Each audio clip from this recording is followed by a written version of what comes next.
अमित शाह आज संसदेच्या पवित्र पटलावर सातत्यानं खोटे बोलले. संयुक्त राष्ट्र परिषदेच्या परमनंट काउन्सिलची स्थापना 1945 याल्टा आणि सॅन फ्रान्सिस्को या सभेद्वारा झाली होती. तेव्हा भारत स्वतंत्रच नव्हता आणि जे दोस्त राष्ट्र जिंकले होते त्याच्यामध्ये अमेरिका, ब्रिटन, फ्रान्स, रशिया आणि चीन हे सदस्य झाले होते. एक तरी पुरावा त्यांनी दाखवून द्यावा, आम्ही मानून जाऊ. एक पुरावा जे ते बोलले आज संसदेच्या पटलावर, साफ खोटं बोलले. त्यांनी सांगितलं की आतंकवाद्यांच्या मृतदेह जे ते परत केले. आम्ही एकही नाही केला. अफजल गुरु आणि कसाब याला आम्ही फाशी दिली आणि जेलमध्येच गाडलं. उलट महाराष्ट्रामध्ये याकूब मेमन याला फाशी दिलं, पण त्याचं शरीर जे आहे, त्याचं मृतदेह जे आहे ते तुम्ही परत घेऊन महिमा मंडळासाठी काम जे आहे ते तुम्ही केलं. अमित शाह हे तुमचं दुसरं खोटं. राहुल के सिंग आमचे जे उपप्रमुख आहे मिलिटरीचे, त्यांनी सांगितलं की चायना लढत होता मागून, पाकिस्तान फक्त फ्रंटवर होता आणि सगळी रिअल टाइम इन्फॉर्मेशन चायना देत होता. चायनाचं नाव घेण्याची हिंमत नाही झाली, ही माहिती देण्याची हिंमत नाही झाली. तुम्ही सांगता काँग्रेसवाले न पाकिस्तानमध्ये जातात.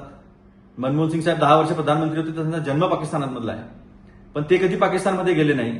मात्र मोदीजी न बोलवता पाकिस्तानमध्ये जाऊन आले, बिर्याणी खाऊन आले. त्यांच्या आपल्या फ्लाईटचं पार्किंग चार्जेस सुद्धा आपल्याला द्यावं लागलेलं होतं.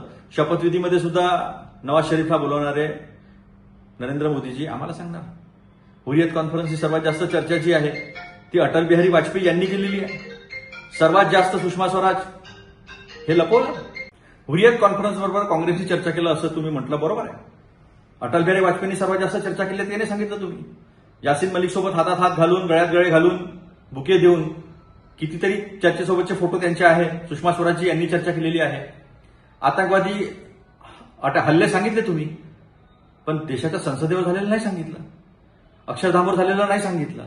आणि सर्वात गुन्हा जर कोणता असेल मोठा तर तो गुन्हा हा होता की जसवंत सिंग आमचे रक्षा मंत्री होते आणि आमचं प्लेन हायजॅक जे झालं होतं IC-814, 5 आतंकवाद्यांना सोडायला गेले.